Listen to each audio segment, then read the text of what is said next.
Hello and welcome to Post to Post, the channel where we discuss all things hockey. I'm being joined today by my friend Justin once again. I think this is your third time on, maybe third or fourth time. I think it's fourth. Could be fourth. Yeah, fourth time on the show. So I appreciate you coming on and sharing your time with me. But today we're here to talk about Justin's favorite team, the Pittsburgh Penguins.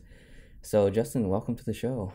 Excellent. I'm happy to be back, and I'm happy to be discussing the Pittsburgh Penguins. I'm sure you are. So let's just quickly look at the Pittsburgh Penguins this season. So they're 22, 3-2 at home, and that's an incredible home record. They're 11, 10, and 3 away, and they're currently on a 3-game winning streak. They've got 184 goals for, 147 goals against, which makes them a plus 37. Very good.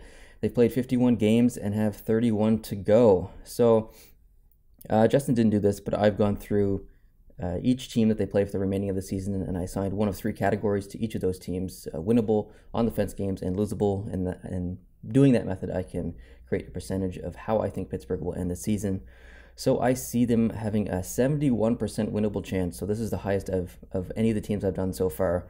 16.1% on the fence chance and a 12.9% losable chance. So Justin, you've watched more Pittsburgh hockey than anybody I know by far. So just briefly, what are your thoughts on the team this year? Well, I'm not surprised with the success they're having, because if you look at it, 95% of that Stanley Cup championship team is still intact.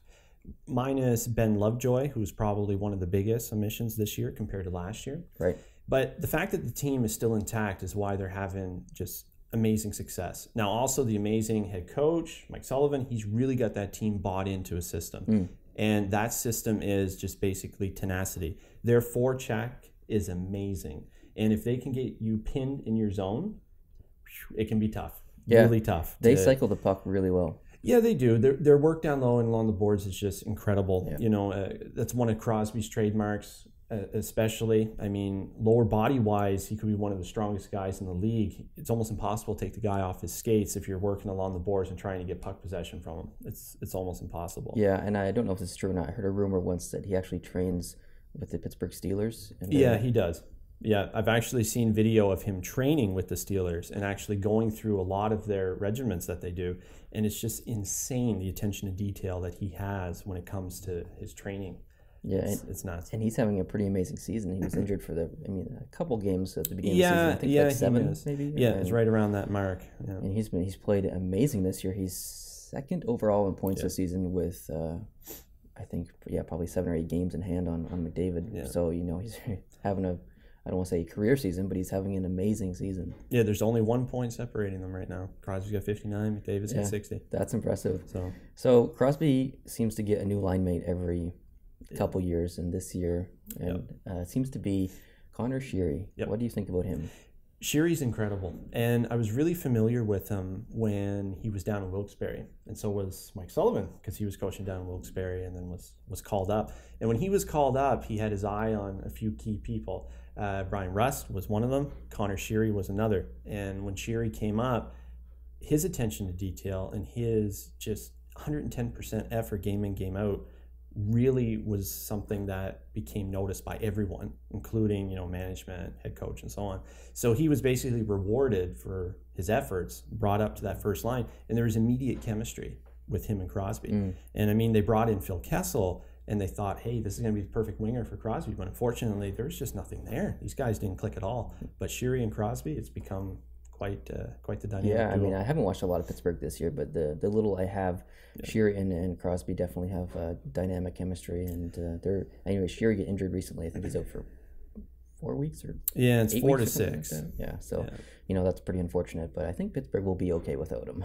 They have amazing depth right now. Yeah, they're pretty deep. So Sheary isn't the only new name on the list for this year. Schultz, I believe, is pretty new to Pittsburgh. Can you say anything about him? I can't say enough good things about Schultz. He's actually the highest plus-minus on the team right now, which speaks volumes if you look to his Edmonton days. Wow. Yeah. What a complete turnaround. And a lot of that is based on how Edmonton treated him when he came in as a rookie in the league. They basically gave him big minutes before he was ready for it in his career. Right. And that's what really killed his confidence. Yeah. When you have a guy fresh coming into the league and you instantly say, hey, maybe this guy will be the next Chris Pronger, let's give him 21 minutes a game. Yeah. wow, you just put him way outside his comfort zone. Yeah. You know, you ruined his confidence. But when Pittsburgh brought him in, they basically had him on the third pair string and basically just slowly elevated his minutes as he became more accustomed to his surroundings. And now he's, you know, rotating on and off as the top pair in Pittsburgh. And the guy's just doing phenomenal things. Yeah, and much like goalies, defensemen usually take a longer time to mature. Definitely. So, you know, it's good to see Schultz really come into his career right now in Pittsburgh, and he's found a new home. I'm sure that you hope he stays for a long time. That I do. So another youngster on the team is Matt Murray. Yeah. He's technically in his rookie year, even though he won the Cup last year. Yep. Do you think he's as good now as he was at the end of last year? I really do. And, you know, some might look at it and say, well, you know, he's kind of had a few bad games this year. But in my opinion, it's due to injury. He was out for a matter of weeks. And when he first came back from injury, they threw him right into NHL action. If it were up to me, I would have put him down in Wilkes-Barre for several games just to kind of get his timing back and whatnot. But he was really exposed in those few games when he came back. But, you know, timing was off, that sort of thing. But right now, he's on fire, Matt Murray. He's looking incredible. And he looks like the goalie that really led them to the Cup last year. And he's, I think, clearly the future for the Pittsburgh Penguins. Yeah, he definitely is. You know, unfortunately, Fleury could be on the outside looking in with that $5.5 million cap hit. It's very possible he could be dealt. Yeah, that's a lot of coin for a backup goalie. So it really is. To get him off the cap would be very advantageous for Pittsburgh. Well, yeah, there's a lot of teams that would love to have MarcAndre Fleury. Yeah. He's the guy I look at as the guy that can really pull the wagon to get you to the big dance. But my confidence in him as a playoff goalie is really, really shaky. Yeah. To say the least, just because of, you know, if you look over the last 5-6 years, he's had a lot of questionable performances in the playoffs. But Matt Murray's like a rock. Yeah, he reminds me of Carey Price. He just doesn't crack. Yeah, he's very calm. Solid. Yeah. So, you know, Pittsburgh's having an amazing year. They've obviously had an amazing season last year. They won the Cup. Next year, where do you think the Pittsburgh Penguins fall? Next year has a lot of question marks on it. They have a lot of key free agents coming up. And that's another big reason why I think MarcAndre Fleury will be dealt, whether it's at the trade deadline, whether it's in the offseason. They really need to fill up the cap to start signing these younger talents that they have, because there's a lot of entry-level contracts coming to an end.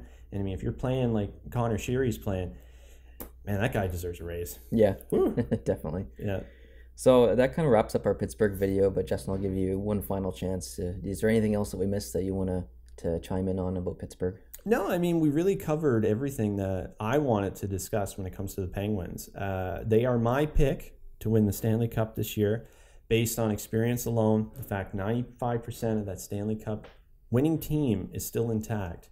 And right now, I feel that if you're a team wanting to come out of the East, make it to the final, it has to go through Pittsburgh. Yeah, I think that's an opinion shared by a lot of people. Pittsburgh is really the front runner this year. I wouldn't say completely due to last year because they won the Cup, but, you know, they're, like you said, 95% of the roster is intact, and they're a true powerhouse right now. Yeah, they are, and I hope it continues. Definitely. Well, Justin, thank you very much for coming on the video today. And that wraps up everything. If you have any questions, comments, or concerns, please leave them in the comments below, and I'll be sure to reply there. Otherwise, hit me up on Facebook at Post to Post Show, or on Twitter, I'm at Post to Post Show there. Otherwise, Justin, where can I find you? At JustinTheMan87 on Twitter. Perfect. Well, thank you guys for watching. I really appreciate you guys coming back each and every time. If you're new here, hit the subscribe button because we're going to have lots of videos coming your way. Thanks again, and I'll see you in the next video. Adios.